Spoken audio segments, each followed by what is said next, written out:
মাত্র ২২ কিলোমিটারের এক ফালি জমি, যা ভারতের উত্তর পূর্বাঞ্চলের ৭টি রাজ্যকে জুড়ে রেখেছে এক সরু সুতোর মতো। এই সুতো ছিঁড়ে গেলেই বিচ্ছিন্ন হয়ে পড়বে সেভেন সিস্টার।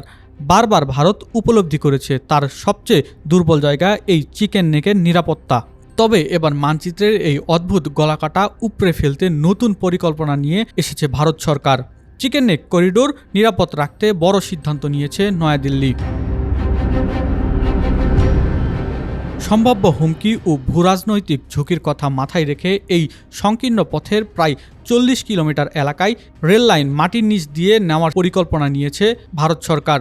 কেন্দ্রীয় বাজেটের এই সংক্রান্ত প্রস্তাব রাখা হয়েছে বলে জানিয়েছেন ভারতের রেলমন্ত্রী। দেশের উত্তর পূর্বাঞ্চলের সঙ্গে অন্যান্য অংশের রেল যোগাযোগ ৪টি লাইন উন্নত করার প্রস্তাব রাখা হয়েছে।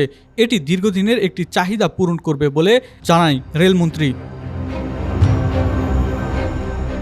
এসব তথ্য জানিয়েছে ভারতীয় সংবাদ মাধ্যম টাইমস অফ ইন্ডিয়া।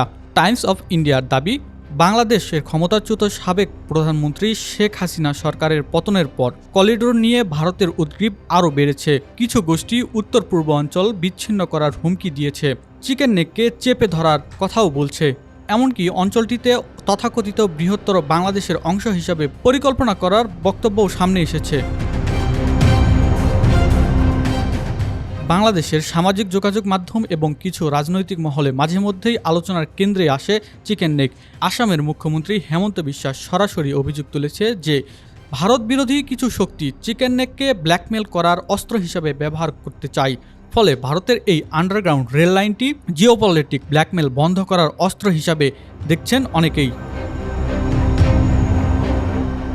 ভূগর্ভস্থ এই রেলপথটি পশ্চিমবঙ্গের ৩ মাইল হাট থেকে রঙ্গাপানি স্টেশন পর্যন্ত বিস্তৃত হবে। আর এই স্টেশন থেকে মাত্র ৫ কিলোমিটার দূরে অবস্থিত বাগডোরা এয়ারফোর্স বেস। ফলে সংকটকালীন সময়ে আকাশ ও রেল দুই পথেই শক্তিশালী ব্যাকআপ পাবে ভারতীয় সেনারা। বর্তমান যুদ্ধ কৌশলে মাটির ওপর দিয়ে কোনো ব্রিজ বা রেলপথ ধ্বংস করা খুব সহজ, কিন্তু মাটির নিচে গভীর টানেল ভেদ করে কোনো সাধারণ মিসাইল আঘাত করতে পারবে না। ফলে এটা অনেকটাই বাংকার রেলওয়ের মতো কাজ করবে, যা যুদ্ধের সময় নিরবিচ্ছিন্নভাবে ট্যাঙ্ক ও সেনা মোতায়েনে সাহায্য করবে। তবে এই প্রজেক্টটি বাস্তবায়ন করা ভারতের জন্য মোটেও সহজ হবে না। এই করিডোর দিয়ে হিমালয় থেকে নেমে এসেছে তিস্তা ও জল ঢাকার মতো খরস্রোতা নদী প্রবাহ।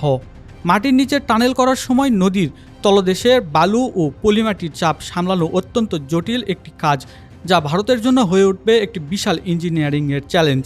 Nahid Hasan, DBN news.